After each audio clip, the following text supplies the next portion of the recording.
Olha, doença, sofrimento, são coisas que todo mundo passa, né? Mas como é que as diferentes tradições de fé encontram algum sentido nisso tudo? Hoje, a gente vai mergulhar numa visão teológica bem específica, vinda de um texto cristão, para tentar entender como essa estrutura lida com uma das questões mais difíceis da vida. E para começar, já vamos direto ao ponto com a pergunta que vai guiar toda a nossa conversa. Será que o sofrimento pode ter algum propósito? É essa a grande questão que o texto que a gente está analisando tenta responder. Então, vamos lá. Para a gente entender essa perspectiva, o ponto de partida é um exemplo central: a compaixão de Cristo pelos doentes. Esse é, digamos, o modelo principal de cura, que sustenta toda a lógica por trás.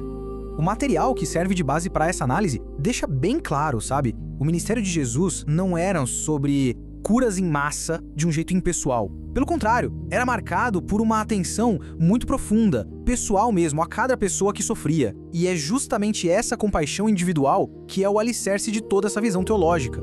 E tem uma situação direta do texto que ilustra isso perfeitamente. Ele, impondo as mãos sobre cada um, os curava. O pulo do gato aqui é justamente essa expressão, cada um. Isso mostra um cuidado focado, sabe, profundamente pessoal. E é aqui que a gente chega num ponto central. Essa perspectiva eleva, assim, radicalmente o ato de cuidar de alguém. Não é só caridade, entende?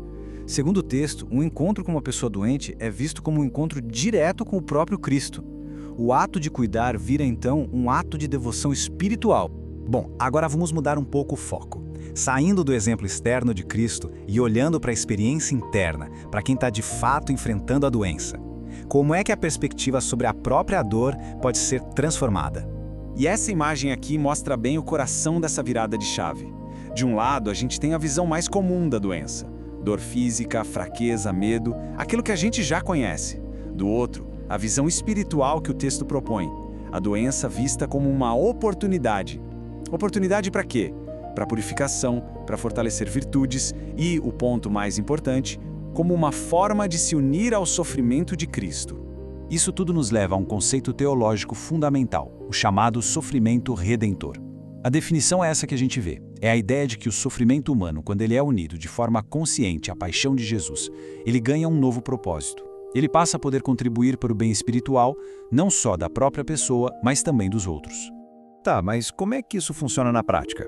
A próxima parte do material que a gente está vendo oferece uma espécie de guia sobre como sofrer bem, ou seja, como uma pessoa de fé pode lidar com a própria doença. Então, o texto apresenta um caminho de 4 passos para transformar o sofrimento em uma prática espiritual. Primeiro passo, aceitar a doença que Deus permite. Segundo, sofrer com paciência, evitando reclamar. O terceiro é bem interessante: obedecer ao médico e seguir o tratamento, unindo aí fé e razão. E por fim, o quarto passo, que é o mais teológico de todos, enxergar a doença como um jeito de se unir à cruz.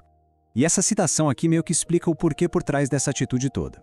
A ideia é que, se a aflição chega, é um sinal de que Deus nos considera maduros o suficiente para nos associar mais de perto à sua cruz redentora. Em outras palavras, dentro dessa visão, a doença pode ser vista como um chamado espiritual. Ok. E como essa teologia toda aparece na prática, na vida da comunidade da igreja? Agora a gente vai falar sobre a resposta sacramental para doenças graves, a chamada unção dos enfermos. Primeiro, o que é isso exatamente?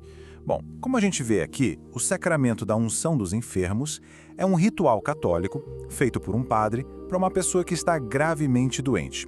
O objetivo é dar uma graça especial, dar força e paz num momento de tanta vulnerabilidade. Mas o que esse sacramento se propõe a fazer na prática? O texto base detalha vários efeitos espirituais, que são chamados de frutos para a alma. Vamos ver quais são. Então, os benefícios que são atribuídos a esse sacramento são vários. Primeiro, ele aumenta a graça santificante.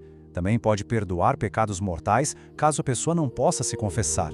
Ele dá força contra a tentação e, olha que interessante, pode até restaurar a saúde física, se isso ajudar na salvação da pessoa. E, claro, traz paz, uma alegria serena e prepara a alma para o céu.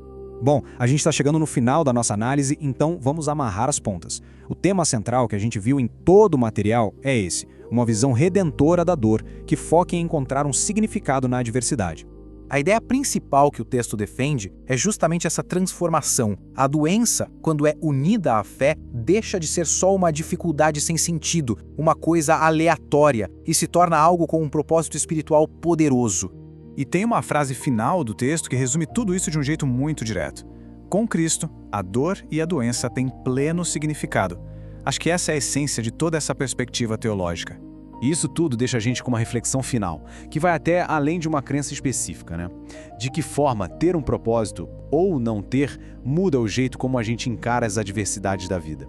É essa grande pergunta que essa perspectiva teológica nos convida a pensar. Agradeço a companhia nessa análise.